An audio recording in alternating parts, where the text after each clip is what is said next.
episode 1. My name is Katy and I am so excited to be bringing you fun and educational videos every week that'll include mini lessons as well as activities that you can do at home by yourself, with a sibling, or even with the whole family. So every week we're going to be covering a different topic in theater. Everything from creating choreography for musical theater to stage management basics and maybe even a little bit of stage combat. So I can't wait and I hope that you will join us every single week. Every single week I'm going to be doing a little bit of a mini lesson, and then at the end I'll give you a challenge. And if you complete the challenge, you can take a video of yourself and send it to us, and then we might share it. We might post it, and so you might be able to be on the Ovation social media. So I really hope that you'll join us. I'm so excited for this, and I hope you enjoy it. With all of that said, let's get into episode 1, creating choreography for musical theater. Let's get started. So today I'm going to be talking about my process for creating choreography, specifically for musical theater. Everyone's process is a little bit different, and that's okay, but I'm just going to go through the process and the 7 steps that I go through. Step 1, read the script. I think this is a super important first step because before you create any kind of choreography, you need to know the arc of the whole story. And even more importantly than that, you need to know what is the setting. So something that I ask myself right away is, what is the setting for this piece? What is the location? What is the time period? What is the culture that it takes place in? Because that will end up being super, super important. Also, who are the main characters? Who are the players in our story? And finally, what is the plot? What is the general structure of the whole thing? And even more specifically, when you're choreographing for a specific song, I always ask myself, what just happened and what happens right after? Step 2, listen to the song. This one seems pretty obvious, but it's important because at this point in the process, you're looking for specific things. So what I'm asking myself here is, who is involved in this song specifically? What part of the story is it telling? And the most important question, I think, is, what is the purpose of this song in the show? Because in musical theater, songs aren't just put in randomly. They all serve a specific purpose. And so I always ask myself when I'm choreographing, as well as the cast when I'm teaching the dance, why is this song in the show? What is the purpose? Because that will influence the choreography. Step 3, research. Now, this is a step that I think often gets overlooked, but I personally think is really, really important when creating choreography, especially for musical theater. Because every number is rooted in a specific culture, a specific time period that is going to influence how the dance looks. And so what I ask myself in this step is, what is the language that we are using to help tell the story? What is the culture? What is the time period? And how can we use that to influence our choreography? And so I will look for specific source material. So for example, with the choreography that I'm going to be showing today, which is from Moana Jr., I did a lot of research about Polynesian dance and the different styles within the Polynesian culture, and I looked directly at the source. Step 4, listen to the song again. Now, when you're listening to it this time, now that's being influenced by all of the things you know, especially by the research that you just did. And when I listen to the song this time, I'm looking for specific things. I'm asking myself, what is the rhythm? What is the beat? What is the time signature? Because a song in 4/4, where you're counting in 8, is going to be very different from a song in 3/4, where we're counting 1, 2, 3, 4, 5, 6. So that is all really important. As well as, are there any specific parts of the song that I really want to accent? Are there lyrics that I want to bring forward and allow to influence the choreography? And finally, I start to break it into sections. I start to break it into verses and choruses and things like that, because I will use those sections later on when I'm solidifying the choreography. Step 5, get moving. Now it's finally time to get on your feet. And again, now you have so much background to draw from. You have inspiration to draw from the research that you've done and from the story as a whole, and you know kind of the general structure of the song.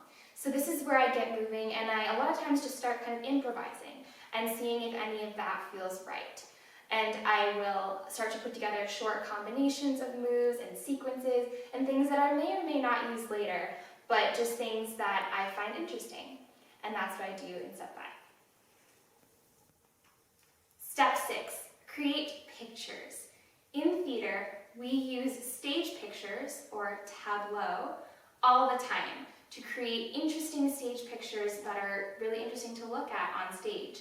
And so what is important when creating pictures for choreography, first of all, you need to know who is on stage, who's in the number. And second of all, where should the focus be? Because that will inform where people are placed on stage, where people are looking. So we need to know at all times where the focus should be, where we're trying to draw the audience's eye. And then next, we're going to ask ourselves how we can create depth on stage. Because most of the time, we don't want just one straight line across the stage, because that's not very interesting to look at. So we want to use levels, and we want to use layers of the stage. And finally, the most important thing to think about at this step is how can we tell the story? Because again, a song in musical theater has a purpose, and the purpose is to tell a part of the story.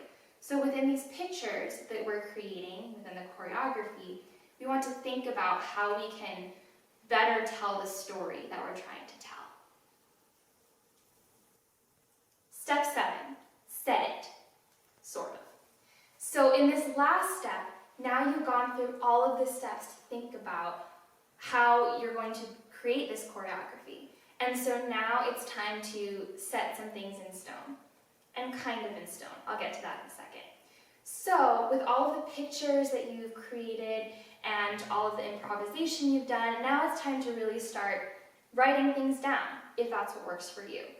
You need to set it in some way. So for me, a lot of times I like to record myself, record videos of myself moving. This is when you want to start setting things to count, so setting things to counts of 8 or 6 or whatever counts you're using. And just record it in some way, so whatever works for you. Whether that's videos, whether that's drawing diagrams, sometimes I draw diagrams on a whiteboard, whether that's drawing pictures or writing just little brief notes about the choreography, but you want to have some way to remember it. Now, the reason that I say sort of is because at this point, you want to have a solid structure. Because my view is that when you go into a choreography rehearsal to teach choreography, you want to have a plan, but be flexible, because things will change. A picture might not work with what the director had in mind, or you have to work to the ability of your actors. So things might change. You want to be flexible, but it's important to have a plan.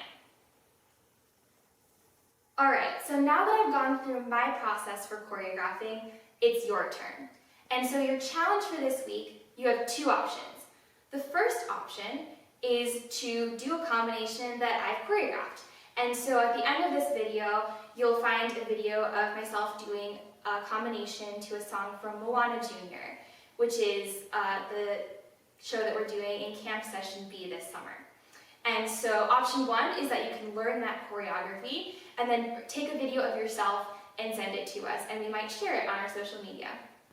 Option 2 is a little bit more challenging, but I know you can do it, and it's to create your own choreography. So going through all of the steps that I just went through, you can pick a song of your own. You can pick a song from either another Disney show, such as Lion King, and research African styles, or Aladdin and research Arabian styles of dance, or another musical that's set in either a different location, a different culture, or even a different time period. And show us what you've got. Do a short combination, a couple of 8 counts, and send it our way, and we might share it. All the instructions for sharing will be linked down below. Also down below, you will find a couple of resources to help you with these challenges. So the first one is a breakdown of the choreography from Moana, with a step-by-step with each move, as well as the meaning behind the moves, because all of the moves in Polynesian dance have a lot of meaning. So that one's really cool. Take a look at that. The other resource is going to be a link to a worksheet that I created where we go through all of the steps that I just went through and all of the questions that I asked myself. So So this is a great activity to do at home, again, like with yourself, or with a sibling, or if you're a parent, you can do it with your kid and make it a fun educational experience for all of you. And you'll do wondrous things, my little minnow. But first, you must learn where you're meant to be. Moana, make way, make way. Moana, it's time you knew. The village of Motunui is all you need. The dancers are practicing. They dance to an ancient song. Who needs a new song? This old one's all we need. This tradition is our mission, and Moana, there's so much to do. Make way. Don't trip on the taro root, that's all you need. We share everything we make. We joke and we weave our baskets. The fishermen come back from the sea. I wanna see. Don't walk away, Moana, stay on the ground now. Our people will need a chief, and there you are. There comes a day when you're gonna look around and realize happiness is where you are. Hoo-ha! Hey, hey! So I really hope that you enjoyed the video this week. Please join us next week when we'll have another video, and I can't wait to see all of your amazing work.